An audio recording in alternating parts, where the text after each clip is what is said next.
Bonjour à tous. Pour ceux qui ne me connaissent pas encore, je me présente. Je m'appelle Mathieu Girardet et je suis professeur de droit civil au Centre de formation juridique.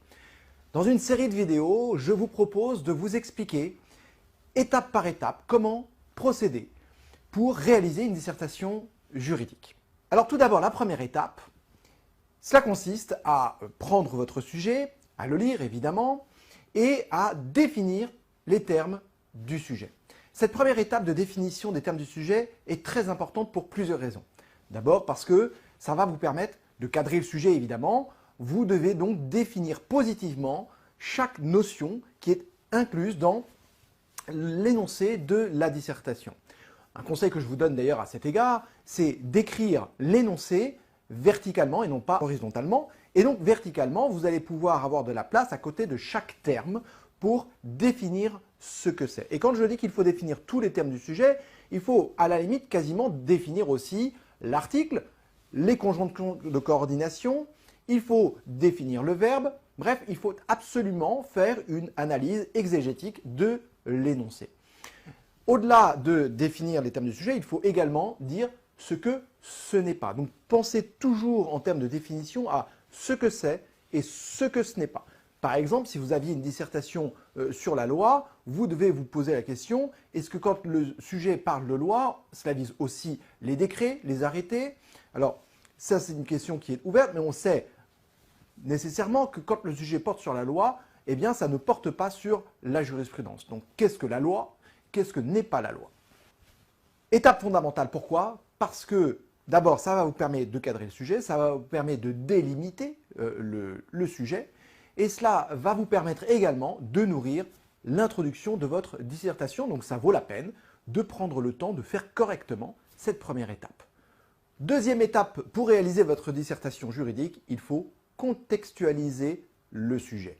Contextualiser le sujet, cela veut dire replacer le sujet dans son contexte historique, son contexte économique, son contexte international éventuellement en faisant du droit comparé, et pourquoi pas son contexte sociologique, littéraire, artistique. Bien, le plus souvent, on ne va pas se mentir, ça se limite à retracer l'histoire de la notion qui est au cœur de votre sujet, ou éventuellement de faire, du droit comparé. Replacer le sujet dans son contexte historique, c'est une étape qui est très importante parce que généralement, c'est ce qui va vous permettre de dégager la problématique de votre dissertation. Pourquoi? Parce qu'une problématique, ça consiste généralement à se projeter vers l'avenir pour savoir si on est dans une tendance qui est plutôt favorable ou plutôt défavorable, dans une évolution qui est plutôt avantageuse ou désavantageuse, positive ou négative.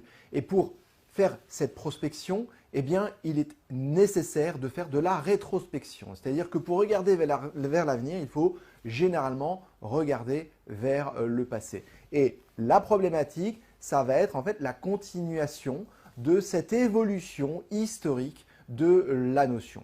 Donc, il faut, pour cela évidemment, connaître le cours. Et dans votre cours, quand votre professeur vous parle d'éléments historiques, c'est toujours très important. Généralement, les étudiants passent un petit peu à côté, mais c'est fondamental en fait dans le cadre d'une dissertation. Donc, soyez très attentifs aux éléments historiques des différentes notions que vous apprenez. Troisième étape, dans l'élaboration de votre dissertation, il est maintenant temps de dégager la problématique du sujet. Évidemment, c'est une étape cruciale dans l'élaboration de votre dissertation parce que cette problématique va être le fil rouge de votre dissertation. Une mauvaise problématique donnera donc une mauvaise dissertation. C'est vraiment un temps que vous devez prendre sérieusement, posément, pour élaborer votre problématique. Comme je vous l'ai expliqué, cette problématique, elle va généralement résulter de l'évolution historique que vous venez de dégager ou encore de la comparaison de la nation par rapport à ce qui se fait à l'étranger, c'est-à-dire en ayant fait du droit comparé. Bon. Pourquoi? Parce qu'en réalité, une problématique consiste généralement à se demander si l'évolution du droit français va dans le bon sens ou dans le mauvais sens. Bon. Et pour voir si cela va dans le bon sens ou dans le mauvais sens, encore faut-il savoir dans quelle direction se dirige le droit français. Et pour cela, eh bien il faut faire l'histoire pour voir quelle est la tendance. Est-ce que la tendance a été en zigzag ou est-ce que la tendance est continue dans un sens ou dans l'autre? Donc vous devez faire de l'histoire pour dégager la problématique. Autre conseil pour dégager cette problématique, demandez-vous pourquoi votre professeur vous a posé cette question. Peut-être aura-t-il donné quelques indices en cours vous disant qu'il s'intéresse particulièrement à tel thème ou tel autre thème. Peut-être que parce qu'il y a une actualité juridique brûlante sur la question qui fait l'objet du sujet, mais essayez de savoir pourquoi l'auteur du sujet vous a posé cette question. Cette problématique, il va falloir la formaliser. Ça peut être formalisé avec un paragraphe, ça peut être formalisé avec plusieurs questions. Ne vous dites pas, ne vous cantonnez pas à l'exigence de poser une seule question. Généralement, c'est vrai qu'on vous enseigne qu'il faut poser une question pour formuler la problématique. C'est exact dans le sens où, en fait, le paragraphe dans lequel il peut y avoir plusieurs questions peut vous amener à une ultime question qui sera votre problématique. Mais en réalité, pour exposer votre problématique, vous pouvez aussi prendre le temps de le faire. Donc, faites-le sereinement. Si vous avez besoin d'un petit paragraphe pour expliquer cette problématique, faites-le ainsi. Quatrième étape dans l'élaboration de votre dissertation juridique, la recherche des idées à développer. Vous venez de poser une problématique. L'idéal, je ne vous le cache pas, c'est de pouvoir poser une question fermée, c'est-à-dire qui appelle une réponse par oui ou par non. Si vous arrivez à poser une question fermée, ça va vous permettre, pour dégager vos idées, de faire deux colonnes, une colonne oui, une colonne non. Et vous allez pouvoir ainsi dégager des arguments pour et des arguments contre. Ce qui est important que vous compreniez, c'est que le juriste est toujours quelqu'un qui est mesuré, qui est tempéré. Le juriste n'aime pas les extrêmes. Donc, dans le cadre d'une dissertation, il ne faut pas donner les arguments que d'une thèse. Il faut généralement donner des arguments pour, des arguments contre, ce qui n'empêche pas ensuite de soutenir avec plus de vigueur l'une des deux thèses. Mais il faut avoir, on va dire, cette honnêteté intellectuelle qu'il peut y avoir plusieurs solutions possibles et de présenter les arguments dans un sens et les arguments dans le sens inverse. Bon. Et donc, poser la question fermée, ça va vous permettre de lister les idées pour et les idées contre. C'est l'étape dans l'élaboration qui vous conduira à faire appel à votre mémoire et c'est à ce moment-là que vous devez reprendre le cours que vous avez appris et qu'il faut parfaitement connaître évidemment pour bien réaliser cette étape dans l'élaboration de la dissertation. Vous devez lister absolument tous les arguments et une fois que ce travail sera fait, eh bien, vous aurez de la matière et le cas échéant, vous pourrez sélectionner les arguments que vous allez exploiter, des arguments que vous n'allez pas exploiter. Mais dans cette étape, donnez-vous la liberté vraiment de mettre sur le papier toutes les idées qui vous viennent à l'esprit, quitte ensuite encore une fois à faire une sélection. Cinquième étape dans l'élaboration de votre dissertation, l'organisation de vos idées. Vous avez listé toutes les idées qui allaient constituer la matière de votre dissertation. Ces idées, il faut les présenter dans un ordre qui est cohérent, qui est logique et qui est démonstratif. Bon. Donc, vous devez organiser ces idées en deux parties, deux sous-parties. Commencez donc par rassembler les idées qui traitent du même thème. Et ce rassemblement des idées va faire que vous allez avoir des blocs. L'idéal est donc à la fin d'avoir 4 blocs d'idées qui vont constituer vos 4 sous-parties. Organisez vos idées, évidemment, toujours avec le fil rouge de votre problématique. Cette organisation d'idées doit être une démonstration et donc une réponse à cette problématique que vous avez dégagée à la troisième étape. Donc, il est important là de bien vérifier la cohérence de l'enchaînement de chacune des idées. En réalité, ce que vous devez comprendre, c'est qu'à la fin, une dissertation, ce n'est pas réellement 2 parties et 2 sous-parties. Ce qui est important, ce n'est pas que les 2 parties s'enchaînent de manière cohérente, ce n'est pas suffisant en réalité, j'ai envie de dire. Ce qui est important, c'est que toutes les idées s'enchaînent de manière logique. En réalité, une dissertation, c'est une sorte si vous voulez, d'agencement d'idées qui va de la première idée à la 15e idée. et c'est cet enchaînement des 15 idées qui doit être logique. Donc voilà cette cinquième étape, hein, ça consiste à organiser vos idées.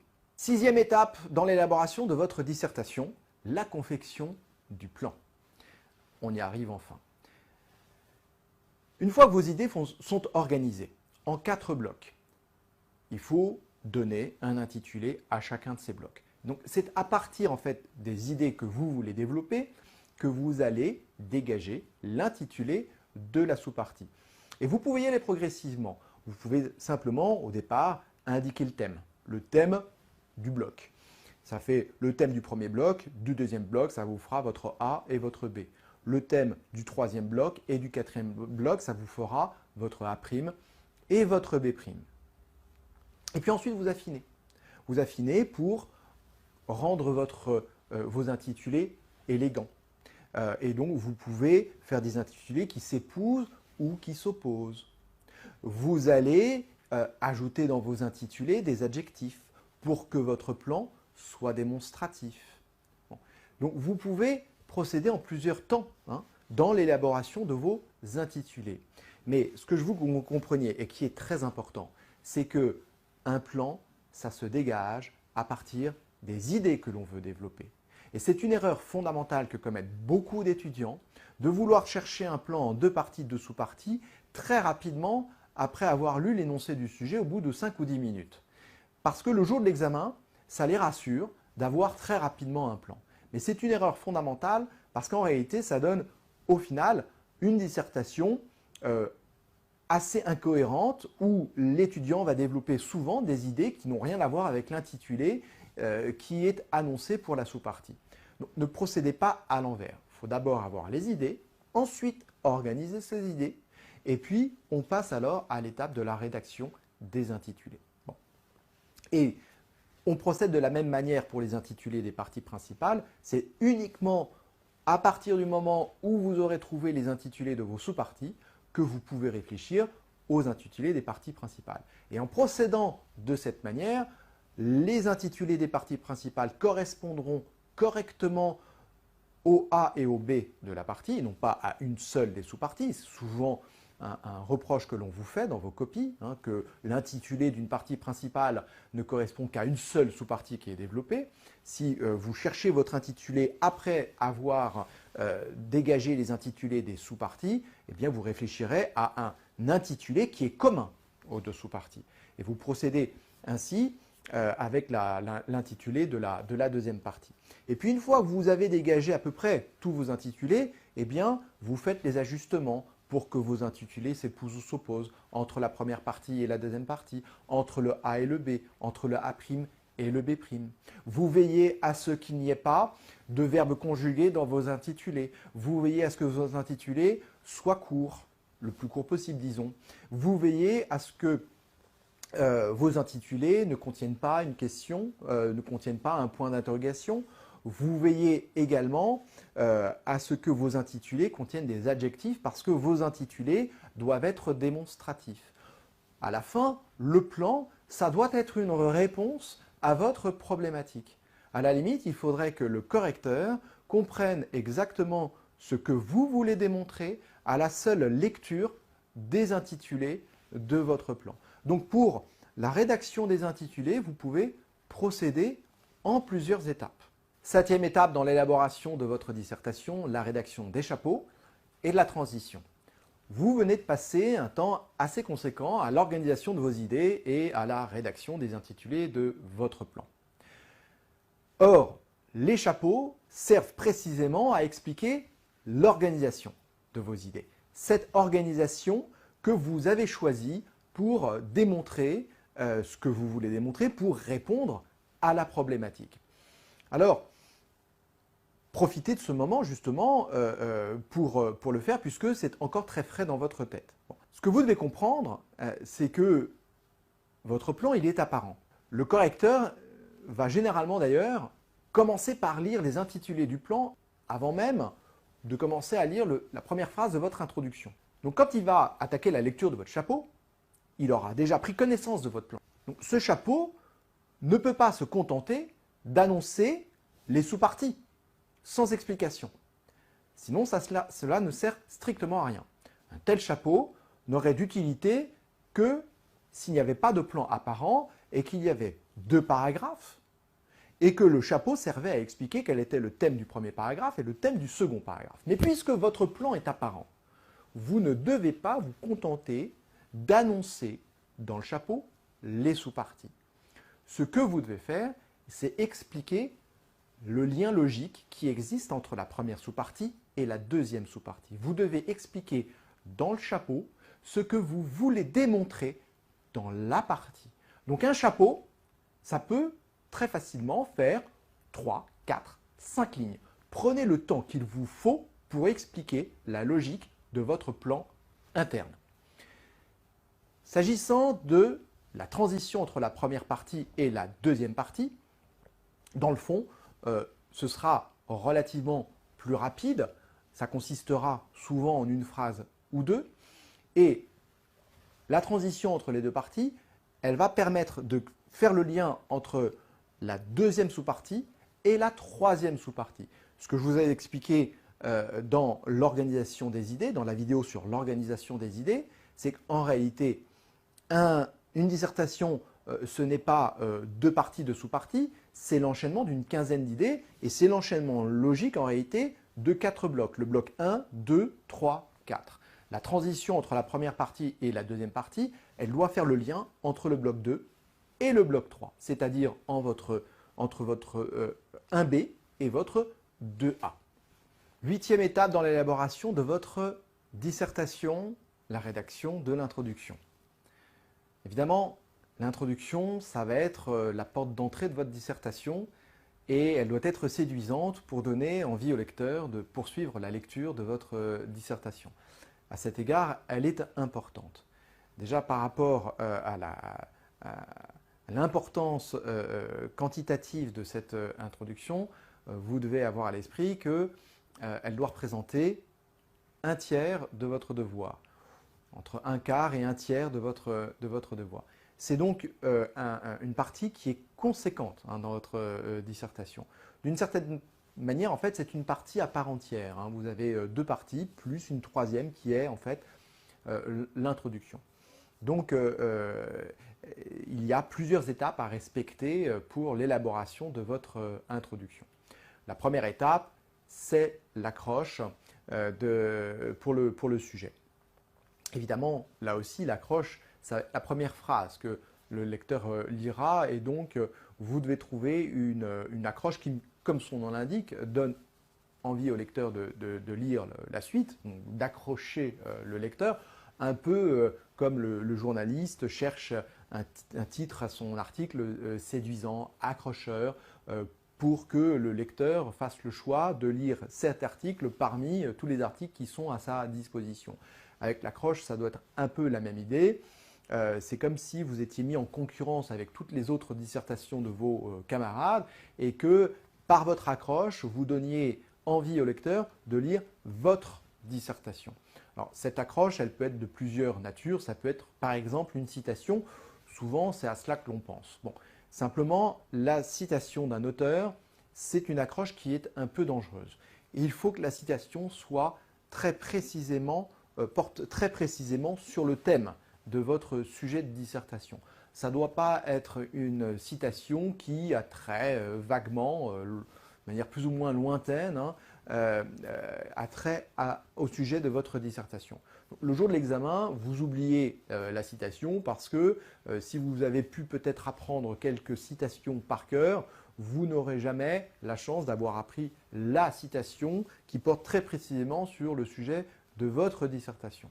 Donc le jour de l'examen, vous oubliez. Si c'est une dissertation à faire à la maison, vous pouvez alors prendre le temps de faire quelques recherches dans des manuels pour trouver la citation qui va bien. Bon.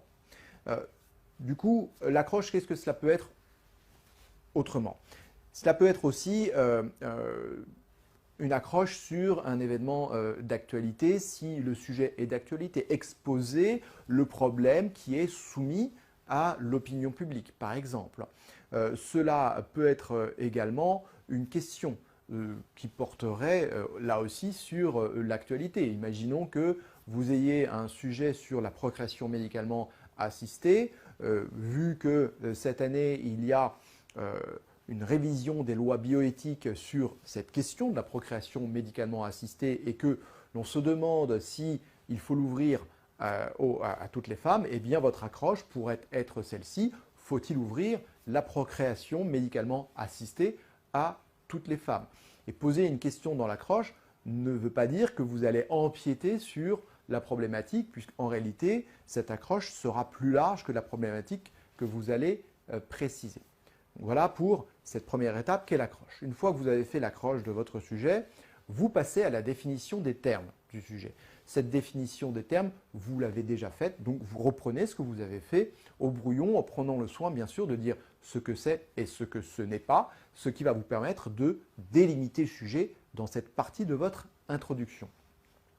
Ensuite, troisième étape dans l'introduction, les éléments historiques. Là aussi, vous avez contextualisé le sujet quand vous avez réfléchi au brouillon, eh bien, vous reprenez les éléments historiques auxquels vous avez pensé, vous expliquez cela dans votre introduction et c'est ce qui va vraiment consister la partie la plus importante de votre introduction, c'est ce qui va lui donner de la matière, c'est ce qui va lui donner de la consistance, c'est ce qui va vous permettre de prendre du recul et c'est ce qui va également permettre de faire en sorte que l'introduction fasse un tiers de votre devoir. Donc vous faites de l'histoire, vous faites du droit comparé, éventuellement vous pouvez également rappeler le contexte économique, littéraire ou artistique dans cette partie de votre introduction. La quatrième étape de l'introduction, ça va être la problématique. Je vous l'ai dit dans la vidéo sur l'élaboration de la problématique, c'est l'histoire qui amène à la problématique, et bien dans votre introduction, il doit y avoir ce lien logique également. Et donc, vous venez de faire de l'histoire, dégagez alors la problématique. Cette étape de l'introduction sur la problématique, elle peut prendre là aussi plusieurs lignes. Vous pouvez prendre le soin de faire un petit paragraphe pour présenter l'intérêt, ce qu'on appelle l'intérêt pratique du sujet.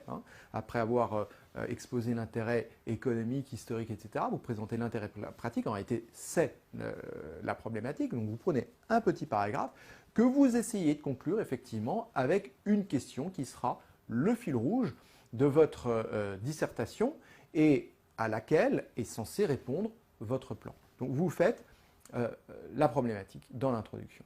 Et puis enfin, une dernière étape dans l'introduction, eh bien, c'est l'annonce du plan, c'est-à-dire de la première partie et de la deuxième partie. N'annoncez pas à ce stade les sous-parties puisque vous le ferez ultérieurement avec les chapeaux. Donc, cette annonce de plan, vous allez aussi éviter de faire une annonce trop scolaire du type « nous verrons dans une première partie que » et dans une seconde partie que. En revanche, vous devez être relativement clair dans l'énoncé de vos parties et donc ne faites pas d'annonce trompeuse où on a l'impression que vous allez parler d'un principe et d'une exception pour qu'ensuite le plan soit différent. Donc, dans cette annonce de plan, vous devez reprendre les termes que vous avez choisis pour les intituler de la première partie et de la deuxième partie.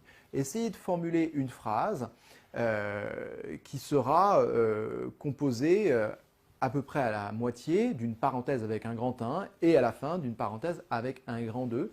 Et c'est de cette manière que vous allez annoncer donc votre plan, c'est-à-dire que vous allez rédiger une phrase qui a une logique interne et vous allez annoncer au milieu de la phrase le grand 1 et à la fin de la phrase le grand 2. Ça fera ressortir la logique de votre plan. Neuvième et dernière étape dans l'élaboration de votre dissertation. Cette neuvième étape, elle consiste maintenant à rédiger votre dissertation. Et vous voyez que vous avez passé beaucoup de temps finalement pour en arriver à la rédaction. Dans le timing, le jour de l'examen, sur une épreuve de 3 heures, la rédaction doit vous prendre entre 1 heure et 1 heure et quart.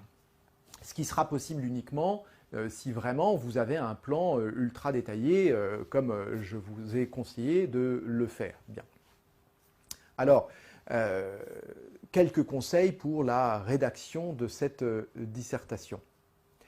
Le premier conseil, c'est toujours de repartir de l'intitulé au début de votre sous-partie. C'est-à-dire que vous devez tout de suite repartir de l'idée centrale de l'intitulé pour ensuite le développer ça permettra de montrer à votre correcteur que dans cette sous-partie, vous allez bien traiter le thème qui est annoncé dans l'intitulé.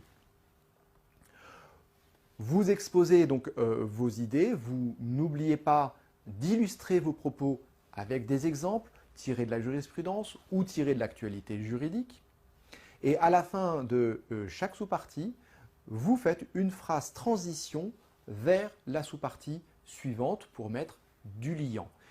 Dans la rédaction, toujours avec cette idée de mettre du liant, eh bien, utilisez des conjonctions de coordination, utilisez des mots de conclusion ou des mots d'introduction de raisonnement pour, là aussi, qu'il y ait du liant et que cela fasse ressortir l'organisation de vos idées, que cela fasse ressortir la démonstration que vous cherchez à faire.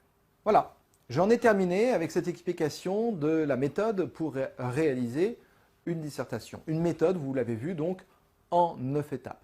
Essayez de respecter la chronologie de ces 9 étapes et vous verrez que réaliser une dissertation, ça demande bien entendu du travail, mais c'est à la portée de tous les étudiants. J'espère que ces vidéos vous seront utiles dans vos études et je vous dis à bientôt pour d'autres vidéos sur les méthodes d'exercice juridique. Au revoir.